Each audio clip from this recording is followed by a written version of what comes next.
Hi, ഏവർക്കും ചലഞ്ചിന്റെ YouTube ക്ലാസ്സിലേക്ക് സ്വാഗതം.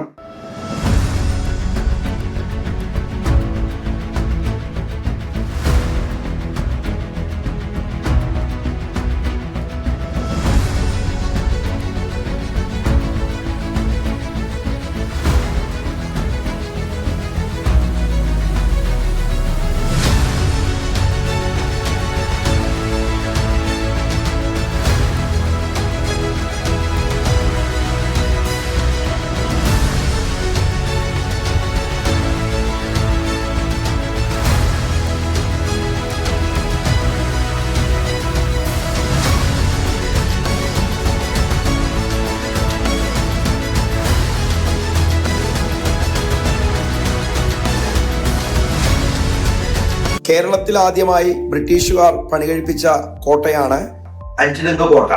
1695 അഞ്ചുതെങ്ങ് കലാപം 1697 ആറ്റിങ്ങൽ കലാപം എന്ന് വെച്ചാൽ കേരളത്തിൽ ആദ്യമായി നടന്ന സംഘടിത കലാപമാണ് ആറ്റിങ്ങൽ കലാപം. 1721 ഏപ്രിൽ 15 ആദ്യ കലാപമാണെങ്കിൽ, കേരളത്തിൽ ആദ്യ കലാപമാണ് ചോദിക്കുന്നതെങ്കിൽ അഞ്ചുതെങ്ങ് കലാപവും, സംഘടിത കലാപമാണ് ചോദിക്കുന്നതെങ്കിൽ മക്കളെ തെറ്റരുത്, ആറ്റിങ്ങൽ കലാപവുമാണ്. കുളച്ചിൽ യുദ്ധം നമ്മുടെ ഡച്ചുകാരും തിരുവിതാംകൂർ ഭരണാധികാരിയായ മാർത്താണ്ഡവർമ്മയും തമ്മിൽ നടന്ന യുദ്ധമാണ്. ഡച്ചുകാരെ തോൽപ്പിച്ച ആദ്യ ഭരണാധികാരിയാണ്, ഏഷ്യയിൽ തന്നെ തോൽപ്പിച്ച ആദ്യ ഭരണാധികാരിയാണ് മാർത്താണ്ഡവർമ്മ. ഈ യുദ്ധം നടന്നത്, കുളച്ചിൽ യുദ്ധം നടന്നത് 1741 ഓഗസ്റ്റ് 10 കുളച്ചിൽ എന്ന സ്ഥലം തമിഴ്നാട്ടിലാണ് സ്ഥിതി ചെയ്യുന്നത്. ഈ യുദ്ധവുമായി ബന്ധപ്പെട്ട് ഡച്ചുകാരുടെ സൈന്യാധിപനായിരുന്ന ഡിലനോയ് എന്ന വ്യക്തിയെ മാർത്താണ്ഡവർമ്മ കീഴടക്കുകയും അദ്ദേഹം പിന്നീട് തിരുവിതാംകൂറിന്റെ സൈനിക തലവനാവുകയും ചെയ്തു. അദ്ദേഹത്തിന്റെ വിശേഷണമാണ് വലിയ കപ്പിത്താൻ എന്നറിയപ്പെടുന്നത് ഡിലനോയാണ്. തന്റെ രാജ്യം, തിരുവിതാംകൂർ രാജ്യം, ശ്രീ പത്മനാഭ സ്വാമിക്ക് മുൻപിൽ മാർത്താണ്ഡവർമ്മ സമർപ്പിച്ച സംഭവമാണ് ഒന്നാം തൃപ്പടിദാനം. 1750 ജനുവരി 3 ഈ മാർത്താണ്ഡവർമ്മയെ കുറിച്ച് പറയുമ്പോൾ തിരുവിതാംകൂർ ഉരുക്കു മനുഷ്യൻ, നെയ്യാറ്റിൻകരയുടെ രാജകുമാരൻ എന്നറിയപ്പെടുന്ന വ്യക്തിയാണ് മാർത്താണ്ഡവർമ്മ. രണ്ടാം തൃപ്പടിദാനം 1766 രണ്ടാം തൃപ്പടിദാനം. രണ്ടാമത്തെ ഭരണാധികാരിയായ കാർത്തിക തിരുനാൾ രാമവർമ്മ, കിഴവൻ രാജ എന്നും ധർമ്മരാജ എന്നറിയപ്പെടുന്ന വ്യക്തിയാണ് കാർത്തിക തിരുനാൾ രാമവർമ്മ. അടുത്തത് നമ്മുടെ പഴശ്ശിരാജ. അറിയാം, കേരള സിംഹം പഴശ്ശിരാജ എന്ന കൃതി എഴുതിയത് സർദാർ KM പണിക്കരാണ്. ആ പഴശ്ശിരാജ ബ്രിട്ടീഷുകാർക്കെതിരെ 2 പ്രധാന പഴശ്ശിയുദ്ധങ്ങളാണ് നടത്തിയിട്ടുള്ളത്. ഇതിൽ ഒന്നാം പഴശ്ശി വിപ്ലവം 1793 മുതൽ 1797 വരെയാണ്. രണ്ടാം പഴശ്ശി വിപ്ലവം 1800 മുതൽ 1805 വരെയാണ് രണ്ടാം പഴശ്ശി വിപ്ലവം നടന്നിട്ടുള്ളത്. പഴശ്ശിരാജ അന്തരിച്ച വർഷം 1805 നവംബർ 30. ഏറ്റവും പ്രശസ്തമായ ഒരു ചോദ്യം എന്നും ചോദിക്കുന്നതാണ് കുണ്ട്ര വിളംബരം. കൊല്ലം ജില്ലയുടെ സ്ഥലമാണ് കുണ്ട്ര. കുണ്ട്ര വിളംബരം നടത്തിയ തിരുവിതാംകൂറിലെ പ്രശസ്തനായ ദിവാനാണ്, അവിട്ടം തിരുനാൾ രാജാവിന്റെ ദിവാനായിരുന്നു വേലുത്തമ്പി ദളവ. 1809 ജനുവരി 11 കുണ്ട്ര വിളംബരം നടത്തുന്നത്. ജനങ്ങളോട് ബ്രിട്ടീഷുകാർക്കെതിരെ യുദ്ധം ചെയ്യാൻ ആഹ്വാനം ചെയ്ത സംഭവമാണ് കുണ്ട്ര വിളംബരം. അടുത്ത 1812 ഒരു വർഷത്തിന് 2 പ്രത്യേകതകളാണുള്ളത്. ഒന്ന്, നമ്മുടെ തിരുവിതാംകൂറിൽ അടിമക്കച്ചവടം നിർത്തലാക്കിയ വർഷമാണ് 1812. ആ അടിമക്കച്ചവടം നിർത്തലാക്കിയ ഭരണാധികാരിയാണ് റാണി ഗൗരി ലക്ഷ്മിബായി. അതേപോലെ തന്നെ വയനാട് ജില്ലയിൽ നടന്ന ഒരു പ്രശസ്ത സംഭവമാണ് കുറിച്യർ കലാപം. എന്ന് വെച്ചാൽ കുറുമ്പേരും കുറിച്യർക്കുമെതിരെ ബ്രിട്ടീഷുകാർ നികുതി ചുമത്തിയതിൽ നടന്ന സമരമാണ് കുറിച്യർ കലാപം. ഈ കുറിച്യർ കലാപത്തിന്റെ പ്രധാന നേതാവാണ് നമ്മുടെ രാമൻ നമ്പി. ഇതിന്റെ മുദ്രാവാക്യം വട്ടത്തൊപ്പിക്കാരെ പുറത്താക്കുക എന്നതാണ് ഇതിന്റെ മുദ്രാവാക്യം. അടുത്ത് എന്നും ചോദിക്കുന്ന ഒരു ചോദ്യമാണ് 1817 തിരുവിതാംകൂറിൽ പ്രാഥമിക വിദ്യാഭ്യാസം സൗജന്യമാക്കുന്നത്. ആ പ്രാഥമിക വിദ്യാഭ്യാസം സൗജന്യമാക്കിയ തിരുവിതാംകൂറിലെ രണ്ടാമത്തെ വനിതാ ഭരണാധികാരിയാണ് റാണി ഗൗരി പാർവതിബായാണ് നടപ്പാക്കുന്നത്. അടുത്തത്, നമ്മുടെ തിരുവിതാംകൂറിൽ സ്ത്രീകൾക്ക് മാറുമറയ്ക്കാനുള്ള അവകാശമില്ലായിരുന്നു. അതിനെതിരെ നടന്ന ഒരു പ്രശസ്ത ലഹളയാണ് 1822 നടന്ന ചാനാർ ലഹള. ഈ ചാനാർ ലഹളയുമായി ബന്ധപ്പെട്ട നവോത്ഥാന നായകനാണ് വൈകുണ്ഠ സ്വാമിയാണ്. ചാനാർ ലഹള രണ്ടാമത് നടന്നിട്ടുള്ളത് 1859 നമ്മുടെ ശ്രീനാരായണ ഗുരു 1856 ഓഗസ്റ്റ് 20 തിരുവനന്തപുരം ജില്ലയിലെ ചെമ്പഴന്തി എന്ന ഗ്രാമത്തിലാണ് ജനിക്കുന്നത്. അദ്ദേഹം 1887 അരുവിപ്പുറം ക്ഷേത്രം തിരുവനന്തപുരം നെയ്യാറ്റിൻകരയിൽ സ്ഥാപിക്കുകയും ആദ്യത്തെ പ്രതിഷ്ഠ അരുവിപ്പുറം പ്രതിഷ്ഠ 1888 അദ്ദേഹം നടത്തിയിട്ടുള്ളത്. മലയാളി മെമ്മോറിയൽ 1891 നമ്മുടെ GP പിള്ളയുടെ നേതൃത്വത്തിലാണ് സമർപ്പിച്ചത്. മലയാളി മെമ്മോറിയൽ സമർപ്പിച്ചപ്പോൾ ചില വിഭാഗക്കാർ അതിനെതിരെ പ്രതിഷേധിച്ചതുകൊണ്ട് 1896 ഡോക്ടർ പൽപുവിന്റെ നേതൃത്വത്തിൽ ഈഴവ മെമ്മോറിയൽ സമർപ്പിച്ചു. 1896 ഇനി 1903 നമ്മുടെ SNDP ശ്രീനാരായണ ധർമ്മ പരിപാലന യോഗം എന്നാണ് 1903 മെയ് 15 ശ്രീനാരായണ ഗുരു സ്ഥാപിക്കുന്നത്. ഇതിന്റെ ആസ്ഥാനം കൊല്ലം ജില്ലയാണ് ആസ്ഥാനം. ഇതിന്റെ ആദ്യകാല മുഖപത്രം വിവേകോദയം എന്ന മുഖപത്രമായിരുന്നു. അതിന് പത്രാധിപൻ നമ്മുടെ മലയാളത്തിൽ പ്രശസ്ത കവിയായ കുമാരനാശാനായിരുന്നു. നിലവിൽ ഈ വിവേകോദയത്തിന് പകരം വന്നിട്ടുള്ള പുതിയൊരു പത്രമാണ് SNDP പത്രമാണ് യോഗനാഥം എന്നാണ്. ശ്രീമൂലം പ്രജാസഭ 1904 തിരുവിതാംകൂറിൽ ശ്രീമൂലം പ്രജാസഭ നിലവിൽ വന്നിട്ടുള്ളത്. സ്വദേശാഭിമാനി പത്രം 1905 സ്ഥാപിതമായി. അഞ്ചുതെങ്ങ് എന്ന സ്ഥലത്ത് നമ്മുടെ മുസ്ലിം നവോത്ഥാന നായകനായ വക്കം അബ്ദുൽ ഖാദർ മൗലവിയാണ് സ്ഥാപിക്കുന്നത്. ഈ പത്രത്തിലെ ഏറ്റവും പ്രശസ്തനായ പത്രാധിപനാണ് സ്വദേശാഭിമാനി രാമകൃഷ്ണ പിള്ള. 1907 സാധുജന പരിപാലന സംഘം നമ്മുടെ അയ്യങ്കാളി പുലയരാജാവ് എന്നറിയപ്പെടുന്ന അയ്യങ്കാളി സ്ഥാപിച്ചതാണ്.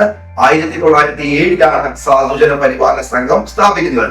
നമ്പൂതിരി സമുദായത്തിൽ നിന്നും ജനങ്ങളുടെ നന്മയ്ക്ക് വേണ്ടി എന്ന് വെച്ചാൽ ഒരു യോഗക്ഷേമ സഭ എന്ന പ്രസ്ഥാനം സ്ഥാപിച്ചത് PT ഭട്ടതിരിപ്പാണ്. 1908 ഇതിന്റെ മുദ്രാവാക്യം നമ്പൂതിരിയെ മനുഷ്യനാക്കുക എന്നതാണ് ഇതിന്റെ മുദ്രാവാക്യം. ഇതിന്റെ മുഖപത്രമാണ് മംഗളോദയമാണ്. VT എന്നാൽ വെള്ളത്തിരുത്തി താഴത്തുമലയിൽ രാമൻ ഭട്ടതിരിപ്പാട്. VT ഭട്ടതിരിപ്പാട് കോളേജ് നമ്മുടെ പാലക്കാട് ജില്ലയിലെ ശ്രീകൃഷ്ണപുരത്താണ് സ്ഥിതി ചെയ്യുന്നത്. പറഞ്ഞ സ്വദേശാഭിമാനി രാമകൃഷ്ണ പിള്ള അദ്ദേഹം ഈ പത്രത്തിൽ നമ്മുടെ തിരുവിതാംകൂർ ഭരണത്തെ കുറിച്ച് എഴുതിയത് കൊണ്ട് അദ്ദേഹത്തെ നാട് കടത്തിയിട്ടുണ്ട്. തമിഴ്നാട്ടിലെ തിരുനെൽവേലി എന്ന സ്ഥലത്തിലേക്കാണ് നാട് കടത്തുന്നത്.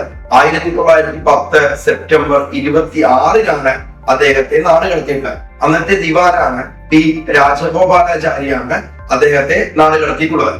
1921 മലബാർ കലാപം അതിനോടൊപ്പമുള്ള വാഗൺ ട്രാജഡി 1921 നടന്നിട്ടുള്ളത്. വൈക്കം സത്യാഗ്രഹം 1924 മാർച്ച് 30 വൈക്കം സത്യാഗ്രഹം. ഇന്ത്യയിൽ ഐക്യത്തിനെതിരെ നടന്നിട്ടുള്ള ആദ്യത്തെ സംഘടിത കലാപമാണ് വൈക്കം സത്യാഗ്രഹം. അതേപോലെ തന്നെ നമ്മുടെ വഴിയാത്ര കുറെ താഴ്ന്ന ജാതിയിൽപ്പെട്ട ആളുകൾക്ക് ഈ അമ്പലത്തിന്റെ വഴികളിലൂടെ നടക്കാനുള്ള അവകാശമില്ലായിരുന്നു. സഞ്ചാര സ്വാതന്ത്ര്യത്തിന് വേണ്ടി നടന്ന സമരം കൂടിയാണ് വൈക്കം സത്യാഗ്രഹം. ഇത് നമ്മുടെ TK മാധവൻ 1923 INC സമ്മേളനത്തിലാണ് വൈക്കം സത്യാഗ്രഹവുമായി ബന്ധപ്പെട്ട പ്രമേയം പാസാക്കിയെടുത്തിട്ടുള്ളത്. വൈക്കം എന്ന ക്ഷേത്രം കോട്ടയം ജില്ലയിലാണ്. നമ്മുടെ തീണ്ടുപലക ശില്പം എന്നൊരു സംഭവമുണ്ട്. അത് ഏത് സംഭവവുമായി ബന്ധപ്പെട്ടാന്ന് ചോദിച്ചാൽ വൈക്കം സത്യാഗ്രഹവുമായി ബന്ധപ്പെട്ടതാണ്. ഈ വൈക്കം സത്യാഗ്രഹവുമായി ബന്ധപ്പെട്ട് മന്നത്ത് പത്മനാഭൻ സവർണ ചാറ നടത്തുന്നത് 1924 ഗാന്ധിജി വൈക്കം സത്യാഗ്രഹവുമായി രണ്ടാമത് കേരളം സന്ദർശിക്കുന്നത് 1925 ഈ വൈക്കം സത്യാഗ്രഹം 603 ദിവസം നീണ്ടുനിന്നു. 1925 വൈക്കം സത്യാഗ്രഹം അവസാനിക്കുന്നത്. നമ്മുടെ ഇന്ത്യയിൽ ഗാന്ധിജി ഉപ്പ് സത്യാഗ്രഹം സിവിൽ നിയമലംഘന പ്രസ്ഥാനം ആരംഭിക്കുമ്പോൾ കേരളത്തിൽ ഉപ്പ് സത്യാഗ്രഹം നേതൃത്വം കൊടുത്ത വ്യക്തിയാണ് K കേളപ്പൻ. 1930 കേരളത്തിൽ ഉപ്പ് സത്യാഗ്രഹത്തിന്റെ ഏറ്റവും പ്രധാന കേന്ദ്രം പയ്യന്നൂര് കണ്ണൂരാണ്. കേരളത്തിന്റെ ബർദോളി അഥവാ രണ്ടാം ബർദോളി എന്നറിയപ്പെടുന്ന സ്ഥലമാണ് പയ്യന്നൂരാണ്. 1931 ഗുരുവായൂർ സത്യാഗ്രഹം ക്ഷേത്രപ്രവേശന വിളംബരവുമായി ബന്ധപ്പെട്ട് ജനഹിത പരിശ്രമം നടന്ന സംഭവമാണ് ഗുരുവായൂർ സത്യാഗ്രഹം. 1931 ഗുരുവായൂർ സത്യാഗ്രഹം നടക്കുന്നത്. പ്രധാന നേതാവാണ് K കേളപ്പനാണ്. ഈ സത്യാഗ്രഹ കമ്മിറ്റിയുടെ പ്രസിഡന്റ് ആയിരുന്നു മന്നത്ത് പത്മനാഭനും സെക്രട്ടറി ആയിരുന്നു K കേളപ്പൻ. സമരത്തിന്റെ വോളണ്ടിയർ ക്യാപ്റ്റൻ ആണെങ്കിൽ നമ്മുടെ AKG ആണ്. പാവങ്ങളുടെ പടത്തറ എന്നറിയപ്പെടുന്ന വ്യക്തിയാണ് AKG ആണ്. അതുപോലെ സുബ്രഹ്മണ്യൻ തിരുമുമ്പ് ഗുരുവായൂർ സത്യാഗ്രഹവുമായി ബന്ധപ്പെട്ടുള്ള ഏറ്റവും പ്രശസ്ത നേതാവാണ് സുബ്രഹ്മണ്യൻ തിരുമുമ്പ്. അതേപോലെ ഗുരുവായൂർ ക്ഷേത്രത്തില് മണിമുഴക്കിയ ആദ്യത്തെ അബ്രാഹ്മണനാണെങ്കിൽ P പി കൃഷ്ണപിള്ളയാണ്. സംവരണവുമായി ബന്ധപ്പെട്ട ഒരു പ്രക്ഷോഭമാണ് നിവർത്തന പ്രക്ഷോഭം. ഈ നിവർത്തന പ്രക്ഷോഭത്തിലൂടെയാണ് PSC എന്ന സ്ഥാപനം 1936 നിലവിൽ വന്നിട്ടുള്ളത്.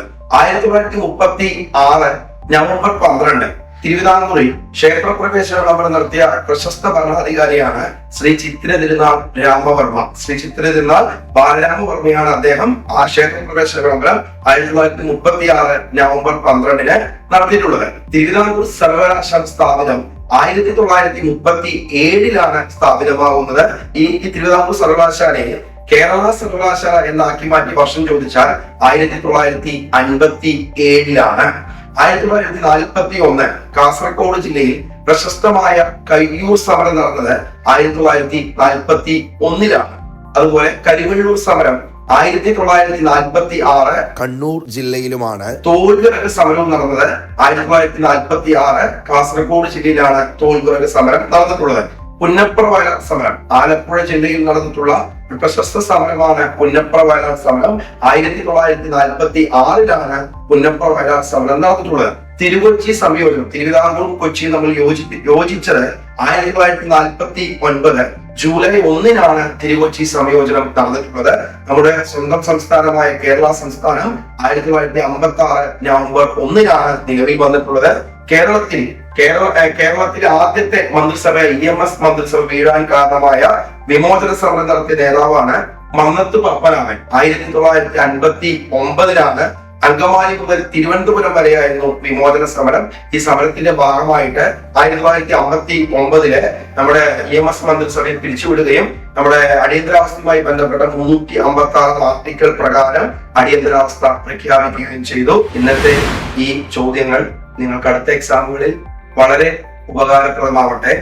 ചലഞ്ചിന്റെ 4 ബ്രാഞ്ചുകളിൽ വടക്കഞ്ചേരി, ആലപ്പുഴ, കുഴൽമന്ദം, തൃശ്ശൂര് എന്നീ ബ്രാഞ്ചുകളിൽ പുതിയ ബാച്ചുകൾ ആരംഭിക്കുന്നു. ഇതുപോലെയുള്ള കൂടുതൽ അറിവുകൾക്കായി ചലഞ്ചിന്റെ ചാനൽ സബ്സ്ക്രൈബ് ചെയ്യുക, ഫോളോ ചെയ്യുക. Thank you.